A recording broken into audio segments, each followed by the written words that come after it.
So how are we, Ryan? Yeah, all good, thanks, guys. Yeah, all good. Just chilling out, busy day. But yeah, just testing's obviously going well. We started really well this year, and a few new things changed in the team and bits and bobs. So yeah, really happy. Yeah, it was good to see. It's nice to see your name up there. I'm going to do it slightly differently with you. We'll get to the BSB stuff a little bit later. I thought I'd start just by starting off with your history, how you got into it. I mean, the first I saw of you, you were riding CB500s in Thundersport. Yeah, that's it, and that's pretty much where it started, to be honest. I mean, from this continuing point, we actually had a go in when I was 12 years old on the Stock 600. No, sorry, not Stock 600, the Aprilia Super Team. I did 6 rounds. Doing my ACU license in that time, and we had a little go, but just couldn't continue financially and stuff like that. And I went back to motocross. And done British Championships and bits and bobs, and Red Bull Pro Nationals and all this sort of stuff, arena cross. And then, to be honest, the main thing that stopped me with motocross is I injured my knee, done my ACL ligament, done that twice in the end. And it weren't easy. I mean, there was a lot of time off a riding, and then by the time you come back, you'd lost so much on other riders. I just lost loving it a little bit, to be honest. So then I got the opportunity to have a go on a CB500, which was in Thundersport. I think it was 2015. 2015. So yeah, I did the last few rounds of the season in 2015. 2016 competed for the complete year. Got second in the championship in my first year, which was really good. I mean, to be honest, even still to this day, the CB500, what a bike! What a great fun bike. It's still probably one of the most popular club sports in the country, I think.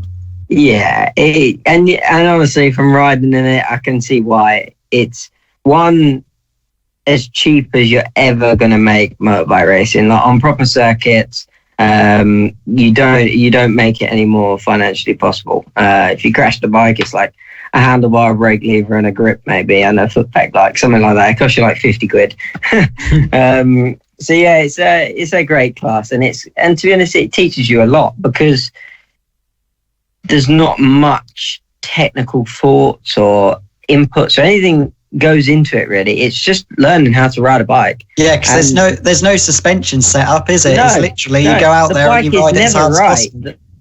Yeah, the bike is never right. It's absolutely terrible, really. But you get so much out of it because you just learn to ride around problems. Yeah. And that's a good skill to have moving forward, you know? Yeah. You have got to develop a skill of setting a bike up really well, but also, if you're, say, in a race and the bike isn't quite where you would like it, it's very, very useful to be able to ride around these problems. You said, carry on. No, that's about it, really. Yeah. You said you came, obviously you didn't come the traditional way, which a lot of the youngsters come through now, like either Fab or BMB or things like that. Did you, when you were racing motocross, did you always want to come to road racing, or was motocross something you wanted to do for the rest of your career? Yeah, motocross was the only thing I sort of wanted to do. I mean, tarmac racing is boring. Never wanted to watch it. My dad has always loved it, always watched it on the TV. And to the point where I wouldn't even watch it on the TV. Like, I'd just go on my push bike and do some wheelies up and down the road or something. Like, you've ruined one of my questions later. I was going to ask who was your idol when you were younger, but that's throwing that one out the window. James Stewart. That's like the guy. James Stewart and Ricky Carmichael were like the two guys. Absolutely love watching them. Chad Reed as well. Like, those three, just such big names throughout motocross, and they were my idols growing up, really. Obviously, I knew of Valentino Rossi and I knew of all those guys just because of my dad's love for it. So that was my sort of... It is weird how it come along. I mean, as soon as I got on the bike in 2012, when I was 12, I think it was around that time. But when I first got on a bike, I loved it. I really did like it, and I gelled to it quite well as well. I did well in the super teams when I did have a go. as soon as I got that little foot in the door, I sort of knew to myself that is what I wanted to do. But to be honest, I didn't think it was possible, because it was just so lucky that the opportunity come about that someone wanted to put me on a CB500. And without that opportunity, we would have just maybe done a bit of motocross, and I would have been doing engineering. I mean, like you say, it's really not a traditional route, or not probably. I don't think a route that any BSB or any British Superbike rider that I know of anyway has gone through. I think James Toseland rode CB500s. I think that's really proves to be a good route. Then maybe more people should try it out. I remember. Did you ever expect comparing my lap time to his at Cadwell, and I beat his lap time, which I was at the time I was well happy with that. Did you ever expect to be? I mean, to get to how as far as you have, considering you started out on, I mean, what's essentially sort of a club racing fun sort of class, and in 5 years as well. Yeah, definitely not this quickly. That's for sure.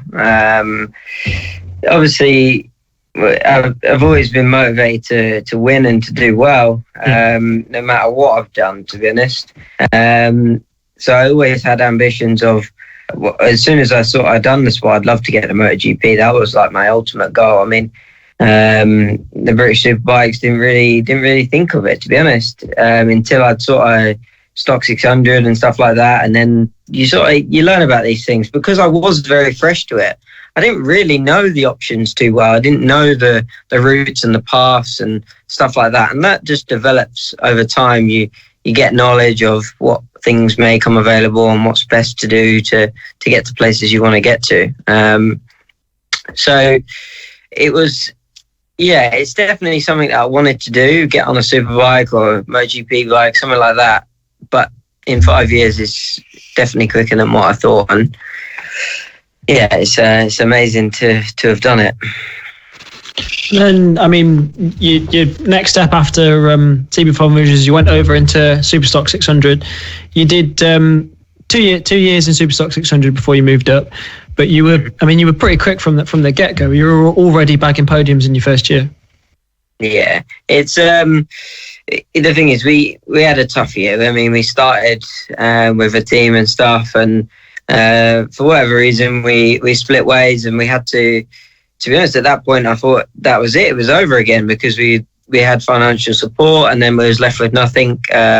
Luckily, some of my family members put in everything they could, and we managed to build our own team, get our own bikes within, I think it was 4 weeks between Donington and Alton, and we managed to get a couple of bikes and build a race truck and all sorts of stuff. Like, we did absolutely everything, build a bike, and we went racing at Alton Park. And from that point on, we progressed. Even my first race with our own bike and our own team, we got a 5th place at Alton, which was a massive improvement from where we were.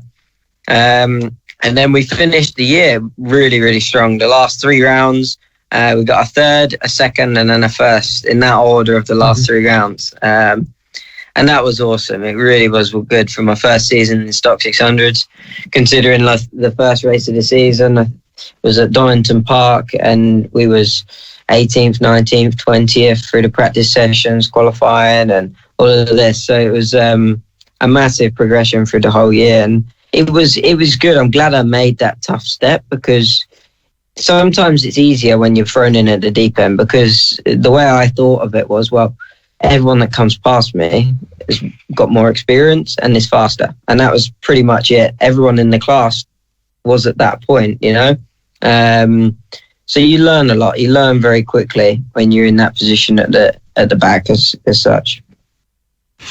And I mean, it was a pretty impressive debut, of course, winning on the final round of the year.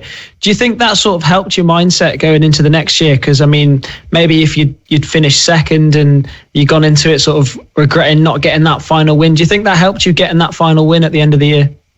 Yeah, for sure. I mean, it's more of it just gives you that feeling, you know, of winning.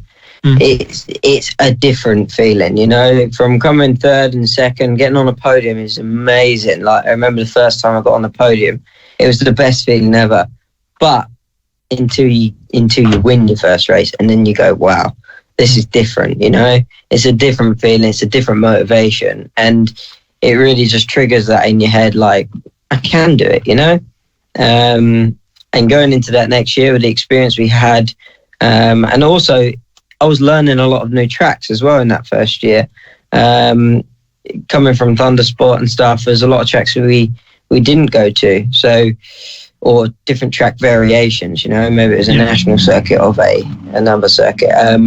So there was a lot of learning to do in that year.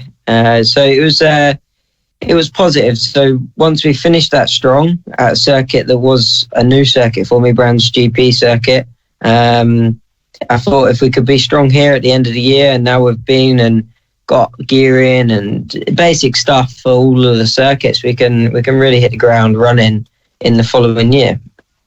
Do you think you sort of turned a few heads in that year? I think so. I mean, especially in the last 2 rounds. But the thing is, I was very under the radar at that time, you know, so I don't know how many people, is in the sense of, if you talk in Supersport, Superbike teams, people see much of it. I don't know. It's difficult. I definitely think the 2018 season, we had a lot of interest, but I think as well that helped because we was supported by Yamaha as such. We had more of a name, you know. It was a better approach. The whole thing was there, if you know what I mean. And going into that year, people knew I could win. They knew I was going to be a competitor for the championship. So people were more. How much did that help, having that backing and that sort of that professional approach to it?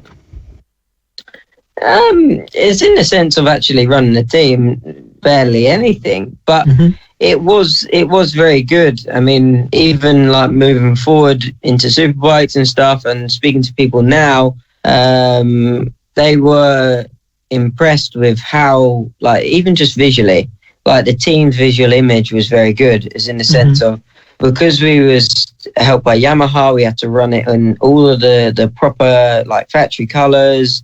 All of our teamwear had to be the proper, like, Yamaha stuff. Everything was dead right, you know. It was like the colors and everything like that was exactly like a Superbike team. So it looked very professional, and a lot of people have praised how professional it looked. And I think that helped as well, moving into a more professional team as in Superbikes. It helped that transfer because we was already running it more like that sort of environment. So it makes it less of a step and less, I don't know the word, but like overwhelming, you know. It made it feel all a little bit more normal. So I think it helped more in that sense. And also the press stuff and stuff like that. The Yamaha UK were posting about our results and this, that, and the other, and it all helps. You know, Yamaha UK is a massive, got massive pages, millions of people on their Facebook page, and that sort of reach does help get people to at least get to know you. You know.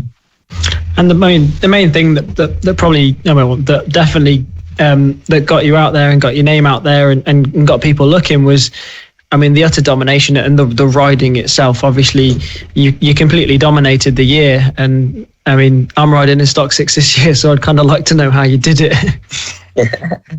To be fair, it's actually pretty cool. I mean, I've had a lot of people like ask me for gearing and setup and all of that. My dad, like, to be fair, helps them out a lot. Which is really good. I mean, I enjoy it. I mean, if anyone needs any help.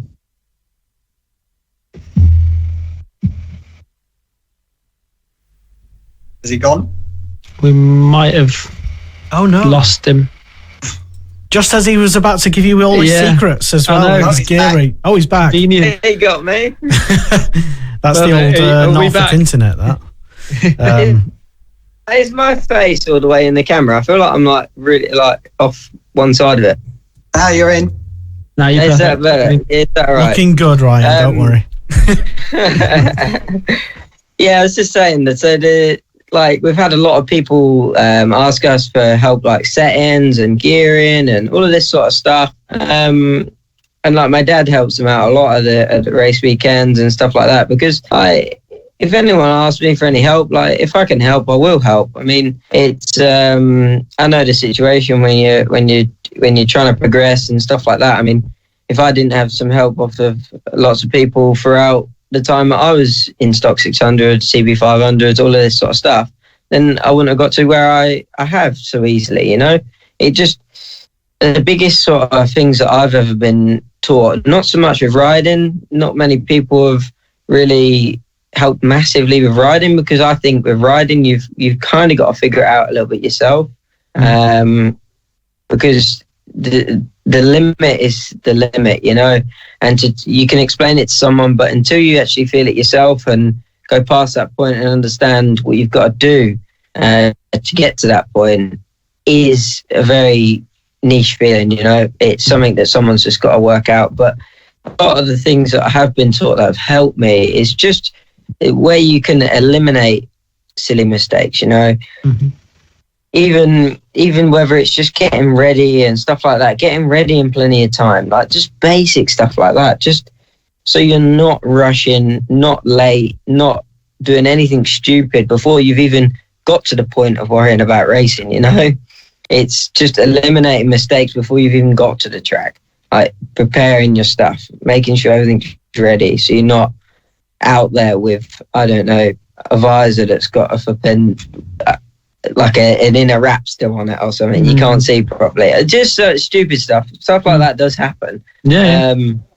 And it's just all that sort of stuff. And if you can eliminate all them sort of things that can possibly go wrong, you've got a lot better chance of doing the best thing you can on the track then. And if nothing's ever wrong before you get there, you can improve.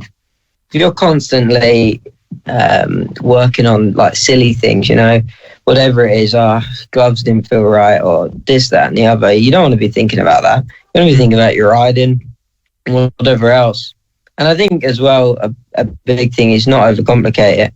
Like, don't worry about too much of the bike setup and things like that. Just go out and ride the bike. I mean, a good example is one, the CV 500, and two, most riders have like a little pit bike or something like that we go-kart tracks on. Like, you tell me when's the last time you played with suspension settings on that. It's like you don't ever do it. You pump the tires up roughly like 20 psi, stick it in, go. And you go out there and you ride it so hard, like you can push it so hard, because all you do is laps, and that's the best thing you can do, is just do laps. You'll learn so much more. For sure. I mean, for you, I mean, was it always the plan to move straight to BSB after Stock 6? No, not at all. Not at all. Until we got talking with Lee, until Lee approached me and said he was interested, then it wasn't even a consideration, because there wasn't any other options in Superbike. The next step was Supersport. I obviously did the wildcard in World Championship in the World Supersport. And there was some potential options, but I don't think they would have been possible financially and stuff like that. So obviously when the Superbike option come up, it sort of really, really focused our attention on that, because it was the best option for me at that time, definitely. So it really did, it changed a lot, really. I mean, I sort of thought of it of maybe doing more the 600 route and trying to go Moto2 through World Supersport, or whatever, British Supersport, World Supersport, Moto2, you know, and doing it that way. But it sort of, it changed a lot from approaching us the opportunity in Superbike. I mean, did you ever sort of worry that it was too early to maybe moving on to Superbikes? Did you ever think maybe that a step in Stock 1000 or a step in Supersport might have been a better option for you? No, not at all. And I definitely have not been wrong in saying that. Simply being because you learn how you like to work over time, you know. And no matter what I've done, whether it's motocross, whether it's going from CB500 to Stock 6, I work better when I've got a challenge. I like that. It's not pressure. I can't call it pressure, but I like being at the bottom of the class and working my way up. I find it's the easiest way I learn. If I'm surrounded by good or great riders, I learn a lot quicker. At Superbikes, yeah, it was a completely different level of going from the CB500 to Stock 600, but it's the same process. It's the same process. It's the same approach. It just takes a little bit longer. And that's not even just from a riding point of view. That's from teams learning how the rider needs to ride, how the rider needs his bike. It's so different. And coming from a Stock 600, you have to ride the bike so much differently. It's not just getting on it and riding it as hard as you can. You can do that. And that's what I did pretty much at the start of the year and got some decent results with it, got some top 10s. But you get to a point where you can't progress. You can't go any faster, even though I'm at my limit. I'm at the limit of the tire, but I can't push any further because I'm not utilizing it in the right way.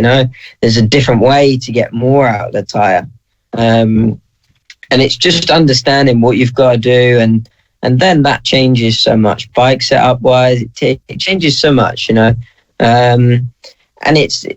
you go back and forward so many times, and there's a lot of learning, there's a lot of crashes, but there's a lot of good times and a lot of good results. So it's one of them. It's a process that I think a lot of people learn when they go to Stock 1000, especially like more so like racecraft wise, like when knowing to be careful, what corners, with the powerful brakes, the more powerful engines, stuff like that, where, okay, there is a little bit of a dip in the tarmac. You have got to be a bit careful here on the gas, left side of the tyre on a Stock 600 on exit of corners. As long as you wasn't carrying stupid amount of lean angle, then it's not going to let go, And on a Superbike, you don't have to be carrying barely any lean angle and you high side it. It's very easy to get caught out, and that's what most of my crashes, incidents have been. It's just being caught out, Oh, sure. Am I back? Yeah, sorry. I think you just dipped for a second, but you're still with us. Yeah. There we go. So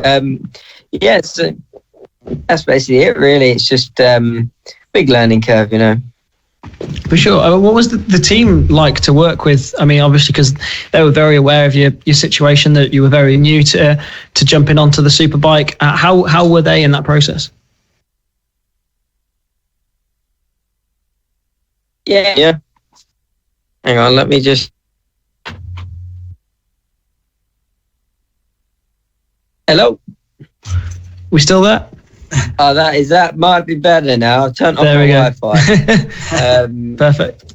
Yeah. So the team were amazing. Honestly, it's been great working with them. I mean, Lee and stuff like that. He's very good with not putting any pressure on me and just letting me learn and giving me the best opportunity to learn. Really, especially with a no pressure environment. I think most other teams, if I'd had the first 2 years that I've had, like crashing wise, I don't think I'd probably be with them. There is a few more opportunities in Superbikes now. Don't get me wrong, but it's one of them things that Lee's been very good with giving me time. Understanding that it is a big jump, and that's an easy thing to forget when you're paying for a lot of crash damage and bits and bobs like that. It's very easy for teams for team bosses, they're under a lot of pressure from sponsors and bits and bobs like that. It's very easy for them to get heat of the moment and like throw in a towel, like, no, you're done sort of thing. And that's the end of it. And he's been amazing like that. I can't thank him enough for sticking by me and giving me the chance to show my full potential. Yeah, and of course now still with them now as well. And your Alton test went well. At least on the timing sheets, it looked like it went well. I mean, how does it feel, race pace wise and everything wise? Yeah, really good. I mean, the first 2 tests, to be honest, have been very good. The Alton Silverstone test was just about getting back out there, getting back used to the bike, and new parts on the bike and a few different bits. So we're just bedding ourselves back in. But by the end of the test, we'd done our fastest ever time around Silverstone by half a second. And half a second at Silverstone is massive. 10, 12, 15 places at times, you know. It's a massive difference. It goes from where I qualified last year, I think it was 13th or 14th, into the top 5. So it's strong. And I mean, we didn't even use the new tyre, which a lot of, I'm not saying everybody, I don't know the full statistics, but a lot of people in the last few runs put on the SCX tyre, even though we're not allowed to race on it at Silverstone. But people do it. They want to test it for whatever reasons, or just to get up the timesheets a bit. So to finish like top 5 in that last session on the SC0 tyre, which we had very good race pace on. So really, really happy with that test. And then Alton Park, we learned a lot from Silverstone, but to be honest, we got a little bit limited with where we were progressing with the bike with the new crew chief. We're changing the bike a lot compared to where we've been in the previous years, sort of having a look at where I've struggled in previous years and where we need to improve. We've actually made some big changes, and we kind of got to a point at Silverstone where we actually got limited of how far we could go with the bike. So the team worked really hard between Silverstone and Alton to actually modify some areas of the bike so we could go further with this change, just because it was limited with like space and stuff like that, with radiators and bits and bobs. So the team worked really, really hard to give us the best opportunity of exploring more of these areas. And we did that at Alton and transformed the bike, you know, really, really transformed it. A lot of the problems and stuff that I've been having in the last few years, near enough completely eliminated, which was very positive. But I'm not saying that we've changed it. I mean, it's one of these things that you've got to be patient with. You've got to test it at a few different places, and it'll be interesting to go to Knockhill and Donington, and with a very, very similar bike, you know, not changing much. And if it works, you know, we've got a very good solid base setting for the whole year. You know, that's the bike that we'll turn up to pretty much most events and start with. Because even like I was saying with like stock 600 and stuff, like not overcomplicating stuff, it's very easy to in Superbikes. Like once you're happy, it's like it's better to just not change much and go out there and ride the bike, you know.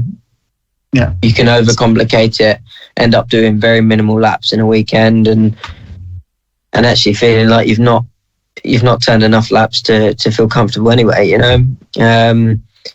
So yeah, it's been going really well. I mean, Alton again, I done my fastest ever time around there, which would have put me, I think, P2 on the grid last year.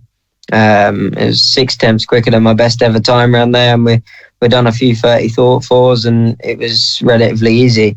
And that was the first ever time we'd used a qualifying tyre. So it was good. And I mean, to be able to get the most out of that tyre, there's actually a bit more work that we need to do, bike setting wires and stuff like that. So it's it's positive stuff. Awesome. Yeah. What's your sort of expectations going into the season then? Just to make the best out of every weekend, you know, of what I can. Whether that's because there is going to be weekends where we are finding it tough. As much as testing's gone well, I know it from the last couple of years. There's always going to be weekends where you want that little bit more, where you're not quite where you want it to be. But as long as we can make the best situation out of every situation we get, whether that's a bad weekend and we can sacrifice a few points, then that's what we've got to do. You know, I don't want to be on the floor. And to be honest, with the feeling that we've been getting in testing, with the way that we're going with the bike, I can feel where the bike is on the front now, and that's where I've always struggled. So really, really happy with how that's going, and hopefully we can just continue our work. And I think we can see some good results if we continue working the way we are. And I mean, Holton Park was the first time that we'd sort of changed something big on the bike. I mean, you never know. We can go a little bit more, and it could feel a lot better. We've just got to keep our heads down, keep working hard, and I think we can have some good results. Would you say there's any more pressure this year to get results now that you've had a couple of years in the class? Yeah, for sure. I mean, it's one of them. I mean, like Lee said at the start of the year, he said, like, we do need to get some results this year. But to be honest, I don't feel it as pressure, Mm-hmm. I believe I can do it 100%. I've not thought that for any minute. It's just been for whatever reason on that weekend that I've just struggled, I've just not been able to do it. I mean, but we have had some good results throughout the couple of years. So even the team can see that I've got the speed and I can do it when it's all going well. It's just trying to find that consistency, trying to replicate that more often, and that's what it's about. It's all about learning. I think pressure-wise, it's not at all. If anything, I don't know. If anything, it motivates you more. It's part of it. If I can't deal with this pressure, then for sure there's not a motorbike racing career in it for me. Like, it's one of them. There's going to be a lot more pressure one day when you're potentially battling for a championship and it's last race sort of thing. It's it's one of them. It's absolutely fine. I like it. Yeah, there's always pressure, and just quickly before you go, because we do have we've got Jack Kennedy waiting for us as well for our next interview. After BSB, where do you see yourself? Moto2, World Superbike? Where do you think?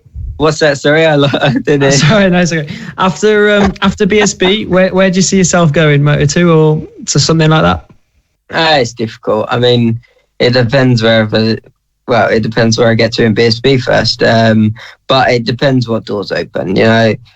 I mean, I've learned in BSB, there's a lot to do with what machinery you're on, and if you're not on a good bike, then it don't matter how good of a ride you are. So it's very much of what door opens, and with the racing, there's a lot of, especially Moto2, MotoGP, that paddock. There's a lot of good up and coming young riders as well. We're talking like 16, 17 years old. So it's very difficult to see the opportunity before you get there. It's one of those things about timing, massively about timing. So to be in the right place at the right time, it's difficult to plan from now. So all I can do is just do the best I can throughout the years I'm in BSB, and then hopefully the dream sort of opening, whether that's a factory ride, World Superbikes, whether it's a great team in Moto2. It's the only way I'd move. I wouldn't move on to something where I don't believe it's possible to do a good job. I'd rather stay on a good package in BSB and win podiums and stuff like that. Perfect. Well, we'll wish you the best of luck with it. Thank you very much for coming on the show. Hopefully we'll get you back on somewhere in the mid-season. Best of luck for the season, and we'll be watching. Brilliant. Thanks a lot, guys. Cheers. Take care. Take care. Bye.